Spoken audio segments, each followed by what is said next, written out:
एक घना और रहस्यमय जंगल था जिसे लोग काला जंगल कहते थे। इस जंगल के बारे में कई कहानियां प्रचलित थीं। कहते थे कि जो कोई भी इस जंगल में गया वो कभी लौटकर नहीं आया। लोग इस जंगल से दूर ही रहते थे, लेकिन रघु नाम का एक साहसी युवक इस बात पर यकीन नहीं करता था। एक दिन रघु ने तय किया कि वो इस रहस्य को सुलझाएगा। सुबह के समय वो अपने साथ टॉर्च, खाने का सामान और एक चाकू लेकर जंगल की ओर निकल पड़ा। जैसे ही वो जंगल के अंदर घुसा, चारों ओर से घनी पेड़ों की शाखाओं ने उसे ढक लिया। पक्षियों की अजीब आवाजें और पेड़ों की सरसराहट ने वातावरण को और भी डरावना बना दिया।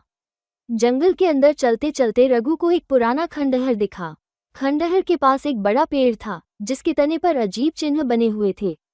उसे लगा कि वो किसी रहस्य के करीब पहुंच रहा है। उसने खंडहर के अंदर झांका तो उसे वहां एक पुरानी किताब और कुछ टूटे फूटे बर्तन मिले। किताब पर धूल जमी थी, लेकिन उसमें लिखे अक्षर चमक रहे थे। जैसे ही उसने किताब उठाई, अचानक से जंगल में तेज हवा चलने लगी। ऐसा लगा जैसे पूरा जंगल जाग उठा हो। रघु ने किताब को पढ़ने की कोशिश की, लेकिन भाषा अजीब और समझ से बाहर थी। तभी उसे एक हल्की सी छाया दिखी जो उसके चारों ओर घूम रही थी। रघु ने डर को नजरअंदाज करते हुए छाया का पीछा करने का फैसला किया। दरवाजा था। रघु ने दरवाजे को खोला तो वह एक सुरंग में पहुंच गया। सुरंग में अंधेरा था, लेकिन उसने अपनी टॉर्च चलाकर रास्ता देखा। सुरंग के अंदर उसे दीवारों पर अजीब चित्र और निशान नजर आए। चलते चलते वह एक बड़े कक्ष में पहुंचा। कक्ष के बीचों बीच एक ताबूत रखा था और उसके ऊपर वही चिन्ह बने हुए थे जो उसने पेड़ के तने पर देखे थे। रघु ने ताबूत को ध्यान से देखा।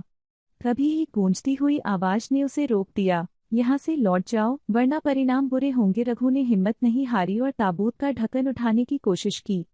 जैसे ही उसने ढक्कन खोला, एक तेज चमक उसके सामने आई और वह बेहोश हो गया। जब रघु को होश आया तो वह जंगल के बाहर था। उसके हाथ में वही पुरानी किताब थी, लेकिन उसमें लिखे अक्षर गायब हो चुके थे। रघु को समझ नहीं आया कि उसके साथ क्या हुआ, लेकिन वह जानता था कि वह कुछ अद्भुत और रहस्यमय चीज का हिस्सा बन चुका है। उस दिन के बाद रघु ने फिर कभी उस जंगल का रुख नहीं किया, लेकिन वह किताब आज भी उसके पास है और उसके पन्ने खाली होकर भी एक अनकही कहानी बयां करते हैं।